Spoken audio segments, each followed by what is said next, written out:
itu karya bagus. Kamu harus bisa memportofoliokan karya-karya kamu karena itu suatu saat sangat berguna.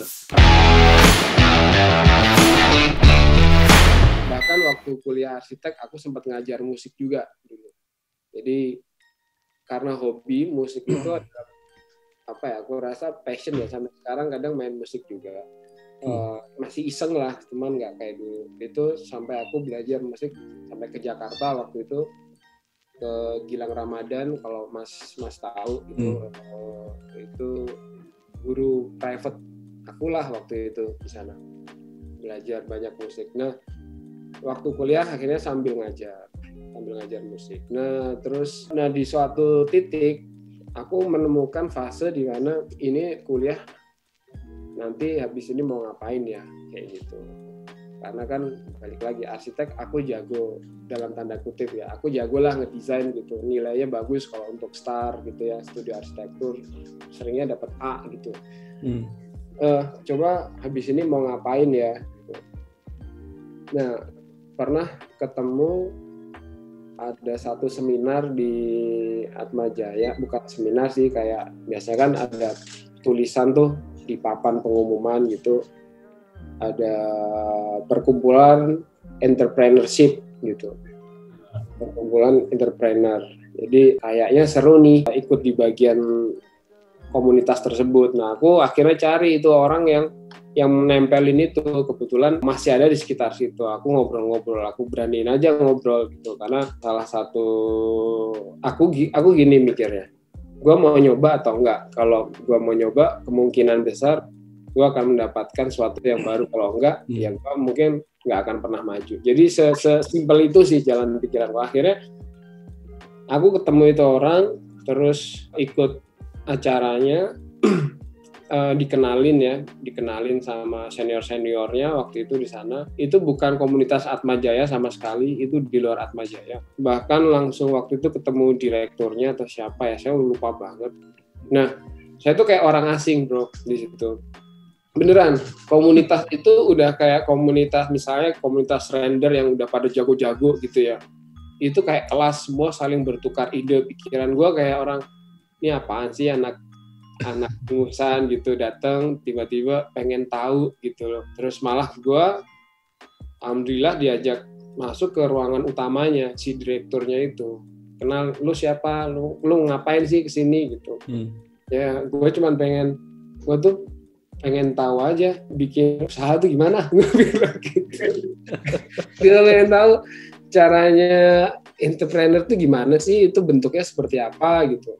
Nah disitulah kemarin gue bilang sama Bro Evan, disitulah gue tahu Personality Plus, terus buku Seven Habits dan segala macam. Dari situ gue sampai dipinjemin buku itu gitu. Cuma gue nggak mau, gue mau beli sendiri aja.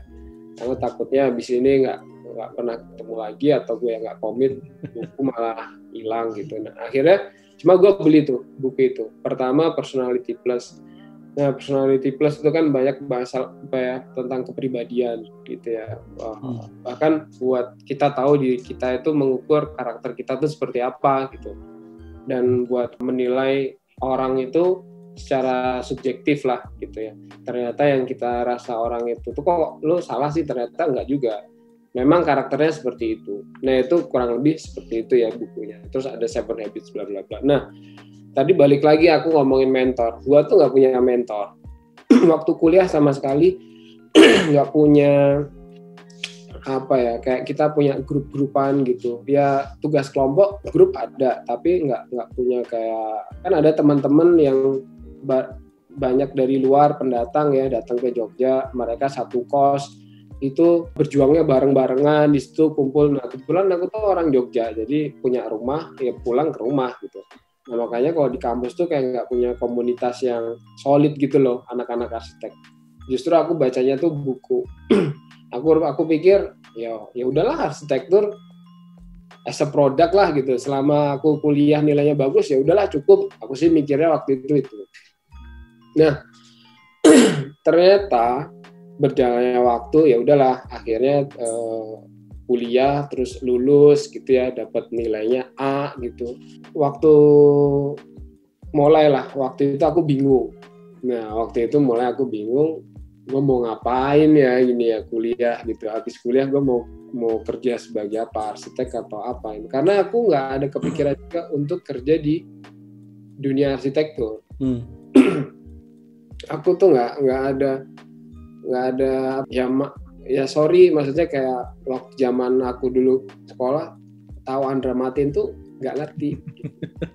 Jujur ya mungkin pengalaman orang pasti beda-beda ya. Aku jujur Andra Matin tuh gue nggak tahu gitu. Bahkan waktu itu Kang Emil yang dia sudah karyanya di mana-mana, gue nggak ngerti gitu. Bahkan ada pamflet atau poster di UAJY Atmajaya, ada acara bintang tamunya Ridwan Kamil. Apaan sih ini? Gue tuh nggak ngerti gitu loh. Sebodohnya itu gitu. Nah akhirnya karena mindsetku adalah lulus kerja di sebuah perusahaan corporate. Nah jalan ya balik lagi ya jalan orang kan beda-beda. Aku mikirnya gitu bro. Aku harus kerja di sebuah corporate yang besar ya, big pound lah gitu ya. Gue kayak small fish in the big pound gitu. Gue kayak orang kecil harus kerja di perusahaan besar. Asumsi gue, wah gaji gue gede gitu ya. Gaji gue gede, terus tunjangan dan segala macam gitu. Nah, dari apply dari beberapa developer nggak masuk, hampir masuk ke Ciputra waktu itu, terus masuklah di Kompas Gramedia singkat cerita. Nah di Kompas Gramedia itulah karena udah kepalang tanggung ya umur gitu. Ya udah pokoknya kita masuklah di sini aja. Kan gue juga waktu itu nanya sama beberapa kolega atau saudara lah, gimana ya kerja Kompas ya. Bayangan gue ini perusahaan arsitek enggak gitu ya, jurnalis iya, pengalaman nulis nggak ada, gimana ya gitu. Tapi aku diterima di situ. Gue juga nggak tahu gitu kenapa gitu lah aku diterima. Gitu ya. Tapi memang itu media arsitektur. Nah, singkat cerita masuk ke media tersebut. Terus aku sempat nanya sama editor in chief-nya lah, bosnya waktu itu kan habis masuk pasti ngobrol-ngobrol kan. Kenapa saya diterima di sini? Gitu. Ya karya-karya kamu bagus katanya dia. Kamu tuh menarik. Dalam artian apa nih? Kan gue juga belum praktisi kan belum. Jadi ternyata dia ngelihatnya itu portfolio, bro. Portfolio waktu gua kuliah gitu. Jadi aku salah satu orang yang mungkin peduli sama hasil karya ya, walaupun ini aku tuh suka sebuah keindahan gitu. Arsitektur itu aku ngeliat dari sisi unik gitu ya, unik dalam bentuk ekspresinya dan segala macam. Sama dulu ada dosen Pak Budi mungkin ya, Pak Brevan mungkin tahu ya Pak Budi. Nah dia pernah bilang, Rabani itu di depan teman-teman itu waktu itu aku suruh presentasi gitu kan. Rabani katanya salah satu Rabani itu karena bagus. Kamu harus bisa memportofoliokan karya-karya kamu karena itu suatu saat sangat berguna gitu. Nah, dari situlah aku bikin buku. Jadi waktu aku apply ke beberapa perusahaan itu justru bukan hanya portofolio biasa. Gue bikinnya itu kayak buku gitu ya. Kayak buku beneran buku bacaan. Itu ada ceritanya. Setiap proyek itu ada ceritanya. Kayak buku novel lah. Ya udah akhirnya masuklah di Kompas Gramedia. Kompas Gramedia di situ banyak orang-orang yang memang bukan dari lulusan arsitek sebenarnya. Ada yang dari geologi lah, ada apa. Ternyata memang yang mereka cari itu bukan penulis, bukan pure penulis. Nulis itu ternyata bisa dipelajari gitu ya. Tapi yang dicari itu adalah passion ya, interest gitu ya.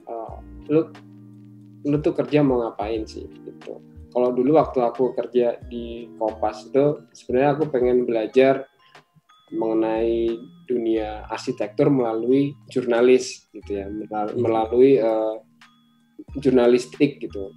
Waktu itu nggak banyak ngedesain, tapi aku pegang salah satu rubrik, namanya rubrik studio rumah gitu.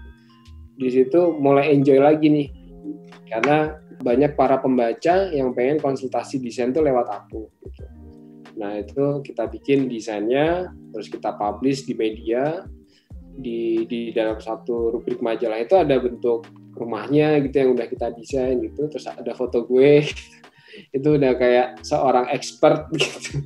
Nah akhirnya majalah itu mungkin jadi lebih berwarna ya, karena ada gue, sebelumnya ada teman gue juga, tapi gue udah waktu itu datang dengan dalam ya rendering masih waktu itu apa ya, gue render tuh pakai Atlantis ya itu udah lumayan lah kalau untuk bahasa media itu.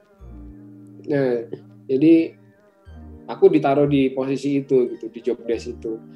Terus beberapa kali juga kalau jurnalis itu kan wawancara. Nah itu kita harus wawancara ke narasumber, bahkan ke arsitek-arsitek. Nah disitulah baru aku ketemu Kang Emil, Andra Martin gitu. Oh ternyata ini dalam hati gue ya, dalam hati gue, sorry nih gue baru kenal gitu.